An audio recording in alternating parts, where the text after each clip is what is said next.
Bienvenidos a la entrevista. Hoy nos acompaña Andrea Padilla. Ella es miembro de la Unidad Ecológica Salvadoreña UNES. Con ella vamos a conversar sobre justicia ambiental. Bienvenida a la entrevista, Andrea. Muchas gracias, Hugo, por la invitación. Bueno, Andrea, para comenzar, ¿cómo puede ser entendida la justicia ambiental?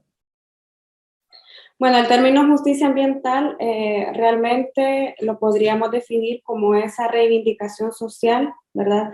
Ante diferentes casos de vulneración, digamos, de derechos ambientales o de vulneración hacia la naturaleza misma. Y en estos casos, ya en la práctica, podemos mencionar algunos casos en El Salvador en los cuales la justicia ambiental está siendo retomada.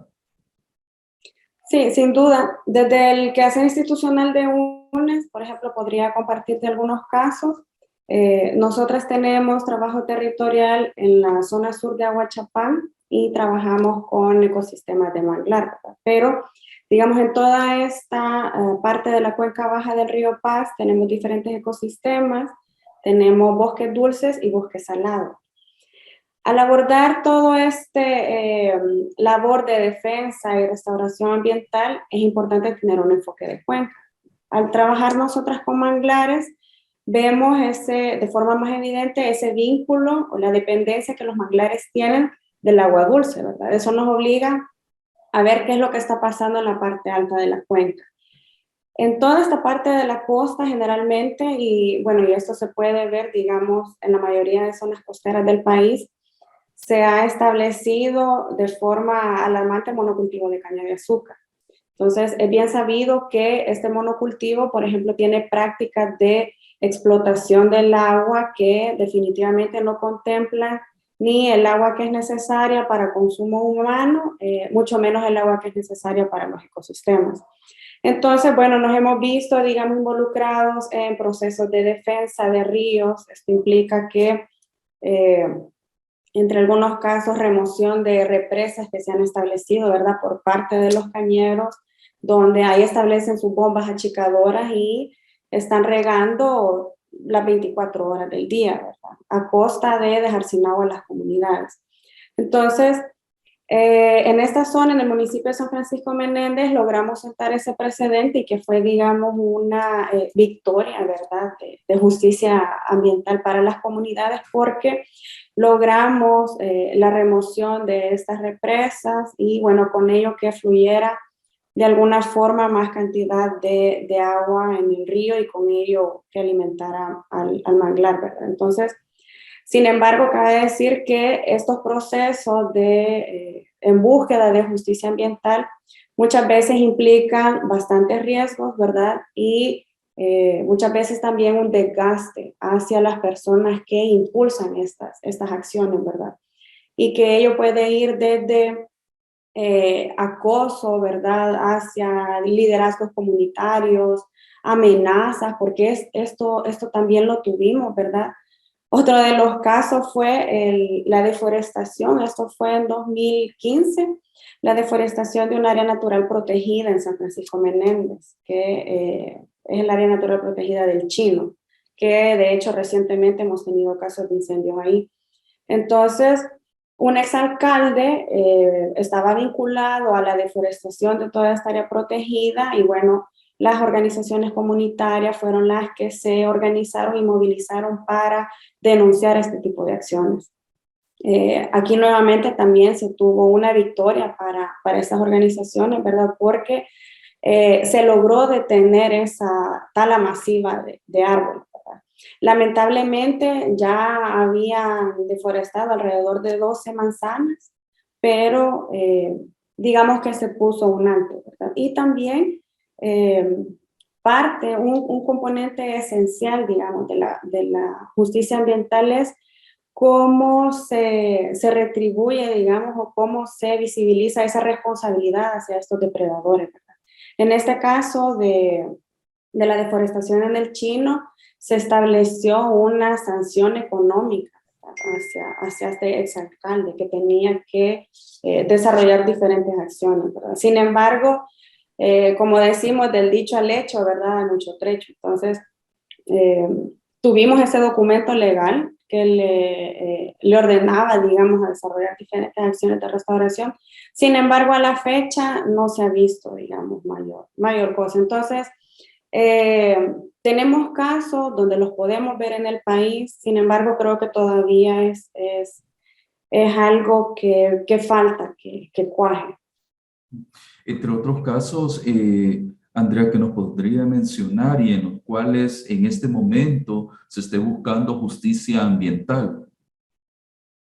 Bueno, para no irnos tan lejos, ¿verdad? Podríamos retomar este mismo territorio del área natural del Chino que decía, donde hemos visto incendios, ¿verdad? Entonces, esto es algo, por una parte, que visibiliza cómo estos niveles de depredación ambiental siguen a la orden del día en los territorios, ¿verdad?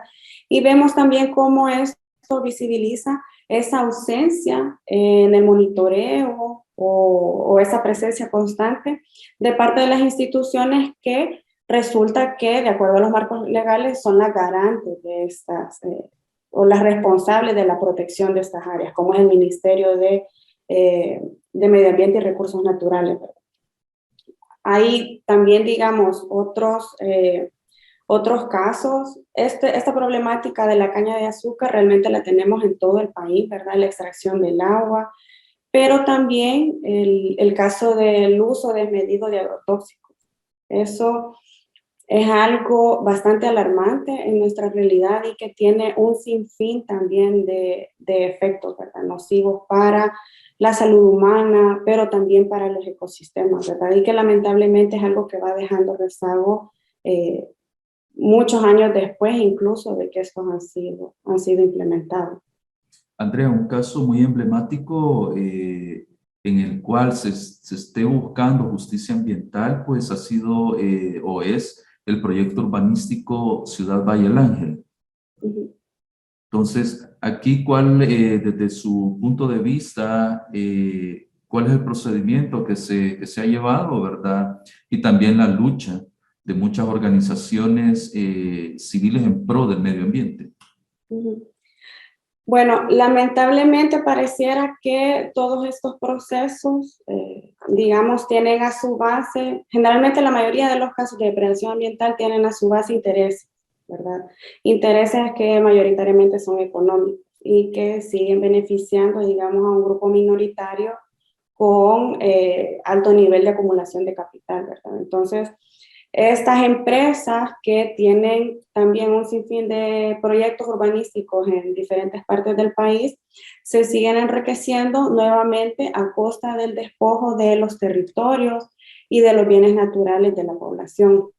Aquí de forma particular se está afectando, digamos, el tema del agua, que es crucial, ¿verdad? Y que a pesar de la crisis y estrés hídrico en que estamos viviendo, pareciera que eso no llega ni siquiera a ser parte de las discusiones, ¿verdad? O cuando se dice, de acuerdo a los procedimientos, que debería de haber un estudio de impacto ambiental, pareciera que ese estudio se hace a ciegas, ¿verdad? O que meramente se incluye, si acaso se incluye como nada más marcar una checklist ahí, ¿verdad? Sí, esto ya lo hice, pero realmente no se va más allá de cuáles son los daños o las pérdidas que esto puede ocasionar, no solamente viéndolo en el territorio, ¿verdad? Sino también en la gente y en los derechos humanos también que esto puede vulnerar.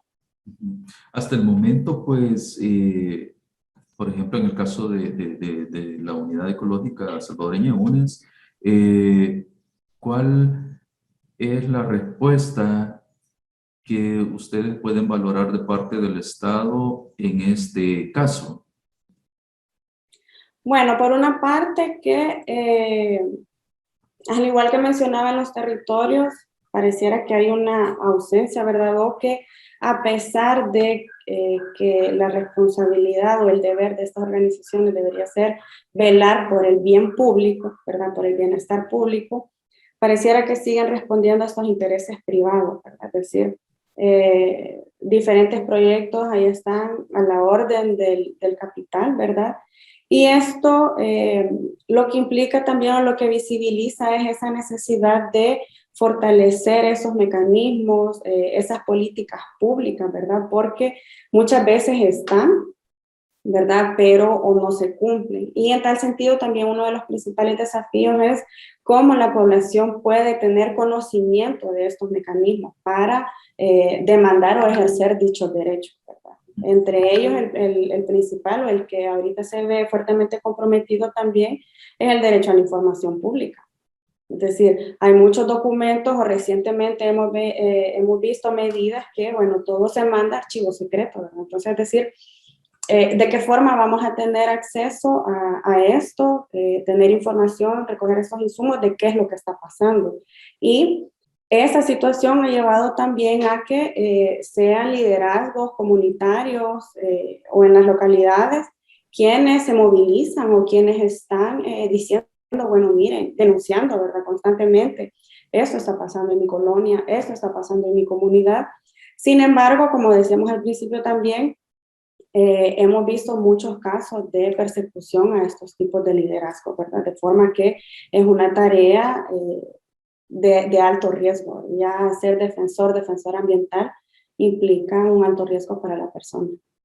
Sí, y hablando sobre los riesgos de los que tienen los líderes y lideresas ambientales, pues si retomamos que el gobierno no ha aprobado, no dio su firma para lo que es el acuerdo de Escazú, ¿verdad? Que es un acuerdo regional sobre el acceso a la información, que usted ya lo mencionaba, la participación pública, el acceso a la justicia en asuntos ambientales y que también incluye la protección a líderes o lideresas ambientales, ¿verdad? Entonces, ¿cuál es la valoración que usted puede hacer sobre que pues el gobierno no ha sido firmante de este acuerdo y que pues ya está funcionando en más de 12 países, ¿verdad? Bueno, yo creo que es algo que manda un mensaje muy claro también, ¿verdad? El hecho bueno, de no ser parte de este acuerdo, ¿verdad? Cuando, digamos, entre sus principales pilares está lo que veníamos hablando del acceso a la información, es decir, sigue vulnerando el derecho a la información, el tema de participación pública, ¿verdad? Es algo que se viene demandando en diferentes espacios, como en esos círculos, en esas esferas de toma de decisión, hay participación de las comunidades. Es que al final son estas comunidades las que saben cuáles van a ser los potenciales efectos de estas acciones, de estas construcciones urbanísticas.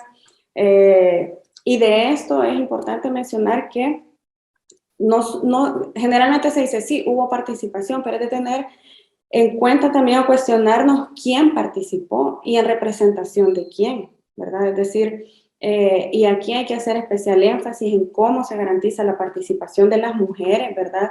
Cuya posición y condición es completamente distinta a la de los hombres, cómo garantizamos la participación de pueblos indígenas, ¿verdad? Rescatando toda la cosmovisión que pueden tener. Y hay diferentes sectores, ¿verdad? Juventudes, etcétera. Y algo también que es sumamente alarmante con esta decisión de no adherirse al acuerdo de Escazú es todo el tema del acceso a la justicia, ¿verdad? Sobre todo por lo que mencionábamos que la labor de defensa ambiental se ha convertido en una acción de alto riesgo. Hemos visto liderazgos que han sufrido amenazas, han tenido que salir del país, ¿verdad? Por los altos riesgos que le implica esta labor. Hemos tenido casos de defensores ambientales que las asesinan, ¿verdad? Entonces, lo que se está haciendo con esta acción de rechazar el acuerdo del Escazú es, digamos, se está dejando al aire, se está dejando completamente desprotegida la labor de defensoras y defensoras ambientales, porque no va a haber entonces algo que vincule al Estado, ¿verdad? O que le obligue a garantizar estos tres pilares del acuerdo de Escazú. Andrea,